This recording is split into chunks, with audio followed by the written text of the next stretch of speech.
নমস্কার বন্ধুরা, আমি সোমা। গোপালের হেসেল চ্যানেলে আপনাদের সবাইকে স্বাগত।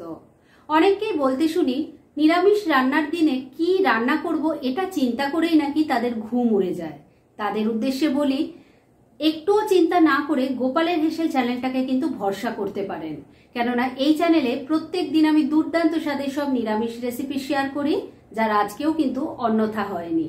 আজকেও নিয়ে এসেছি চটজলদি দারুণ টেস্টি একটি রেসিপি, খেতে খুব ভালো লাগবে। তাই চলুন সময় নষ্ট না করে রান্নাটা করে ফেলি। আজকে মোচার এই দুর্দান্ত স্বাদের রান্নাটা করার জন্য প্রথমেই মোচাটা সেদ্ধ করে নিতে হবে, আর তার জন্য প্রেসার কুকারে অল্প জল দিয়ে গরম করে নিয়েছি। এর মধ্যে অল্প নুন দিয়ে দিলাম। এবার কুচিয়ে রাখা মোচাটা দিয়ে দেব। এখানে আমি একটা মিডিয়াম সাইজের মোচাকে ভালো করে ছাড়িয়ে কুচিয়ে নিয়ে ধুয়ে রেখেছি, সেটা দিয়ে দিলাম। এর সাথেই একটু ছোলাও দিয়ে দেব। লিডটা লাগিয়ে দিচ্ছি।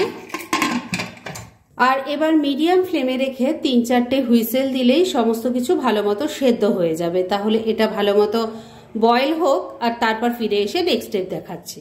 প্রেসার কুকারে 4টে হুইসেল পড়ার পর আমি গ্যাসটা বন্ধ করে দিয়েছি, আর ওটাকে এখন এক সাইডে রেখে দিয়েছি। এবার এই রান্নার অন্যান্য আনুষঙ্গিক কাজগুলো সেরে নেব। সেজন্য কড়াইয়ের মধ্যে অল্প সর্ষের তেল দিয়ে গরম করে নিয়েছি। এই রান্নাটা কিন্তু সর্ষের তেলেই ভালো হবে।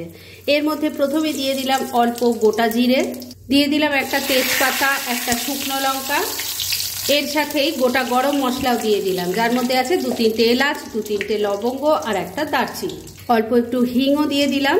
এবার ফোড়নটাকে ভাজা ভাজা করে নিচ্ছি। ফোড়নটা ভাজা ভাজা হয়ে গেছে। এবার এর মধ্যে একটু আলুর টুকরো ভেজে নেব, তাই দিয়ে দিলাম। আমি এখানে একটাই বড় সাইজের আলু নিয়েছি, সেটাকে একটু ডুমো ডুমো করে কেটে নিয়েছি।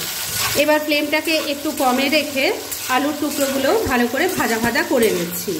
আর এই আলুর টুকরো ভাজতে বন্ধুরা একটু সময় লাগবে, তাই এই সময়ের মধ্যে এই রান্নার মশলাটা বানিয়ে নিচ্ছি। তবে কি কি দিয়ে বানাচ্ছি সেটা অবশ্যই আপনাদের দেখিয়ে দেব।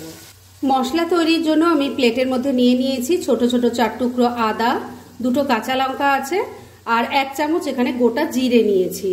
এই সবগুলো একসাথে মিশিয়ে প্রথমে শুকনো গুঁড়ো করে নেব, আর তারপর পরিমাণ মতো জল দিয়ে বেটে একটা মিহি পেস্ট তৈরি করে নিচ্ছি। মশলাটা দেখুন ভালো করে বেটে নিয়েছি, আর ওটা তৈরি করতে করতে আলুর টুকরোগুলোও কিন্তু ভালো করে ভাজা ভাজা হয়ে গেছে। এবার এর মধ্যে মশলাটা দিয়ে দিলাম। একটা মিডিয়াম সাইজের টমেটোকে টুকরো করে কেটে দিয়ে দিলাম। এবার দিয়ে দিচ্ছি অল্প হলুদের গুঁড়ো, অল্প একটু লঙ্কার গুঁড়ো দিয়ে দিলাম। দিয়ে দিচ্ছি স্বাদ মতো নুন, অল্প একটু চিনি দিয়ে দিলাম। মিক্সির জারটার মধ্যে অল্প একটু জল নিয়ে দিয়ে দিলাম, না হলে মশলাটা কষানো যাবে না। এবার ফ্লেমটাকে মিডিয়ামে রেখে সমস্ত কিছু খুব ভালো করে মিশিয়ে মশলাটা খুব ভালো করে কষিয়ে নিতে হবে। 2-3 মিনিট সময় নিয়ে মিডিয়াম ফ্লেমে মশলাটাকে খুব ভালো করে কষিয়ে নিয়েছি। এর থেকে দেখুন এখন তেলটা সেপারেট হয়ে গেছে। আর ওদিকে প্রেসার কুকারে যে মোচাটা সেদ্ধ করছিলাম, সেটা 4টে হুইসেল পড়ার পর আমি গ্যাসটা বন্ধ করে দিয়েছিলাম, আর তারপর পুরো প্রেসার বেরিয়ে যাওয়ার পর সেদ্ধ করা মোচাটাকে প্রেসার কুকার থেকে বার করে নিয়েছি। এবার সেটা এখানে দিয়ে দিচ্ছি। মোচার সঙ্গে কিন্তু আপনারা দেখেছিলেনই ছোলাও দিয়েছিলাম, সেটাও ভালো করে সেদ্ধ হয়ে গেছে। সব কিছুর সাথে এবার মোচাটাকেও ভালো করে মিশিয়ে নিচ্ছি। বন্ধুরা, এই রান্নায় একটা সিক্রেট উপকরণ পড়বে। তবে এতক্ষণ পর্যন্ত যা দেখলেন, তো এটাই দেখলেন যে একটা সাধারণ মোচা রান্না হচ্ছে। তবে সিক্রেট উপকরণটা কিন্তু এখনো পড়েনি। যে জিনিসটা পড়লে পরে এই রান্নার স্বাদ অতুলনীয় হয়ে উঠবে। তাই একটু ধৈর্য ধরে যদি শেষ অবধি সাথে থাকতে পারেন, তাহলেই কিন্তু আপনারা এই দারুণ টেস্টি রান্নাটা নিজেরাও বাড়িতে তৈরি করতে পারবেন। সেদ্ধ করা মোচার ছোলাটাকে সবকিছুর সাথে ভালো করে মিশিয়ে মিনিট 2 রান্না করে নিয়েছি। এবার ফ্লেমটাকে লো আর মিডিয়ামের মাঝামাঝি রেখে ঢাকা দিয়ে 3-4 মিনিট রান্না করে নিচ্ছি, আর তারপরেই কিন্তু সিক্রেট উপকরণটা অ্যাড করব। মিনিট 4 রান্নাটা হয়ে গেছে। এবার ঢাকা তুললাম, একটু নাড়াচাড়া করে নিচ্ছি।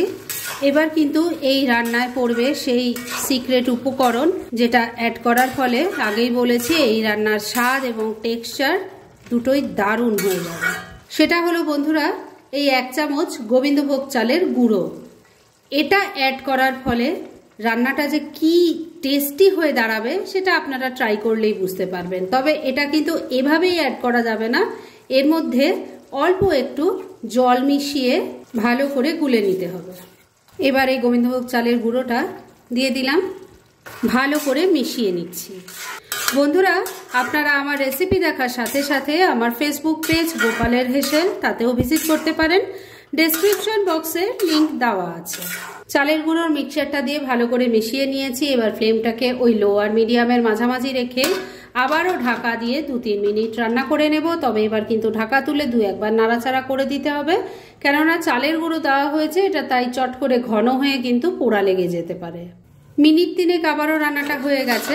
এবার ঢাকা তুলে নিলাম, নাড়াচাড়া করে নিচ্ছি। আমি কিন্তু মাঝে একবার ঢাকা তুলে নাড়াচাড়া করে দিয়েছিলাম, আর তখনই নুন মিষ্টিটা চেক করে নিয়েছিলাম। দেখতেই পাচ্ছেন টেক্সচারটা কেমন ঘন হয়ে গেছে, আর খেতেও কিন্তু বারবারই বলছি দারুণ টেস্টি হয়। এবার শুধু শেষ পর্যায়ে এর মধ্যে দিয়ে দেব অল্প একটু গরম মশলার গুঁড়ো, এর সাথেই দিয়ে দিলাম অল্প একটু ঘি। মিশিয়ে নিচ্ছি। ঘি গরম মশলাটা ভালো করে মিশিয়ে নিয়ে মিনিট খানেক আবারও রান্না করে নিয়েছি। এবার গ্যাসটা বন্ধ করে দিলাম। এবার মিনিট 2-এর জন্য এটাকে স্ট্যান্ডিং টাইমে ঢাকা রেখে দিচ্ছি, আর তারপর সার্ভ করে আপনাদের দেখাচ্ছি। ফ্রেন্ডস, আমার আজকের মোচার এই দুর্দান্ত সাথে নিরামিষ রেসিপিটা একদম রেডি হয়ে গেছে এবং আমি সার্ভ করে দিয়েছি। সাধারণ একটা জিনিস এই মোচাতে মেশালে খেতে যে কি অপূর্ব হয় সেটা একবার ট্রাই করলেই বুঝতে পারবেন। আর এরকম ধরনের অনেক নিরামিষ রান্নার রেসিপি আপনারা গোপালের হেসেল সার্চ করলেই পেয়ে যাবেন, যার মধ্যে থেকে কিছু কিছু আমি সাজেস্টেড বক্সেও দিয়ে দেব, সেখান থেকেও আপনারা দেখে নিতে পারেন। তাই গোপালের হেসেল অবশ্যই ভিজিট করুন। আর আপনারা কেমন ধরনের রেসিপি চাইছেন সেটাও কিন্তু আমাকে জানাতে পারেন। আমি চেষ্টা করব সেই সব রেসিপিগুলো আপনাদের সাথে শেয়ার করার। আর আমার আজকের এই রেসিপি যদি আপনাদের ভালো লাগে আর ইউজফুল বলে মনে হয়, তাহলে যারা এখন আমার চ্যানেলটাকে সাবস্ক্রাইব করেননি তারা প্লিজ সাবস্ক্রাইব করুন। তাহলে আজকের মতো এখানেই শেষ করছি। পরদিন আবার এরকমই কোনো ভালো রেসিপি নিয়ে চলে আসব। আপনারা সবাই খুব ভালো থাকুন, সুস্থ থাকুন।